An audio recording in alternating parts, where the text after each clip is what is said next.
Maître Laurent Boguet a pris la parole dans les médias pour faire état de l'avancement de l'affaire Delphine Jubilard.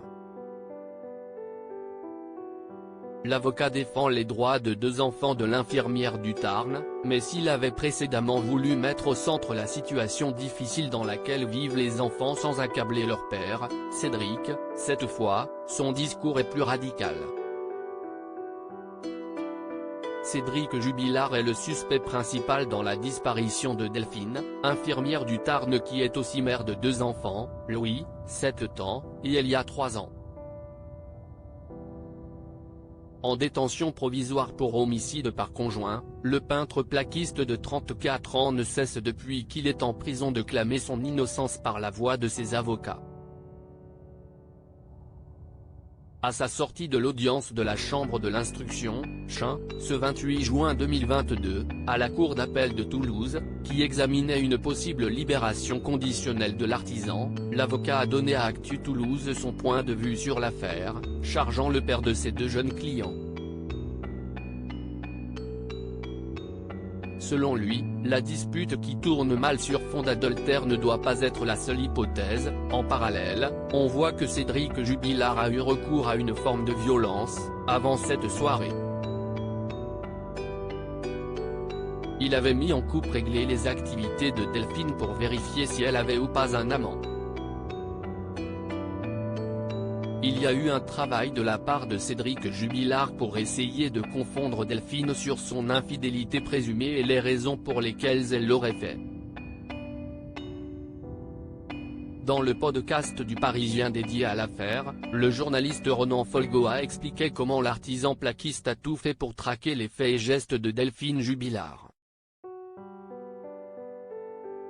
Il est question de passage dans des hôtels, de trajets en voiture qui ne collent pas tout à fait avec son emploi du temps, de location d'une chambre Airbnb. Cédric Jubilard s'était rendu compte de tout ça à ce moment-là. Il avait constaté que Delphine passait beaucoup de temps les yeux rivés sur son téléphone. Elle avait modifié son code d'accès à son smartphone, comme si elle voulait protéger quelque chose, décrit l'expert de l'affaire Jubilard. En effet, Cédric Jubilard voulait manifestement traquer ses moindres faits et gestes, et plus particulièrement ses déplacements. Ainsi, il avait installé en douce une application de géolocalisation sur son téléphone. De quoi s'assurer qu'elle allait au travail et non pas voir son fameux amant de Montauban en catimini. Un mobile fondé sur fond de vécu abandonnique. Les conclusions du psychiatre qui a vu 2 fois longuement Cédric Jubilard en prison mettaient notamment en valeur le fait qu'il vivait mal la fin de son mariage, la fin d'une vie de famille à laquelle il tenait beaucoup, peut-être un moment d'effondrement personnel. Dans cette hypothèse, il aurait pu agir dans un moment de colère projective, refusant ce sentiment d'échec. Pour Maître Boguet, cela prouve que le profil de l'intéressé est compatible avec un mobile fondé sur fond de vécu abandonnique.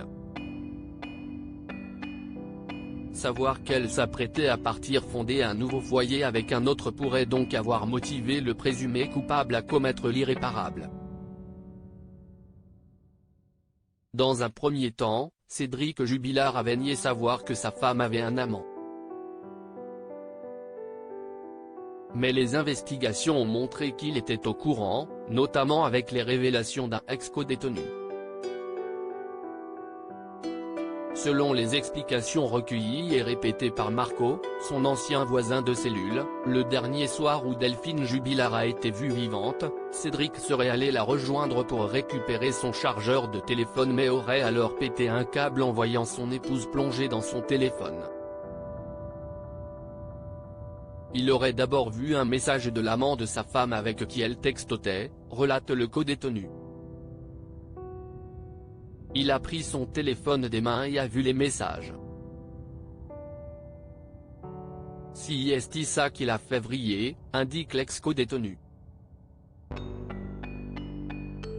Cédric Jubilard reste présumé innocent des faits qui lui sont reprochés jusqu'au jugement définitif de cette affaire.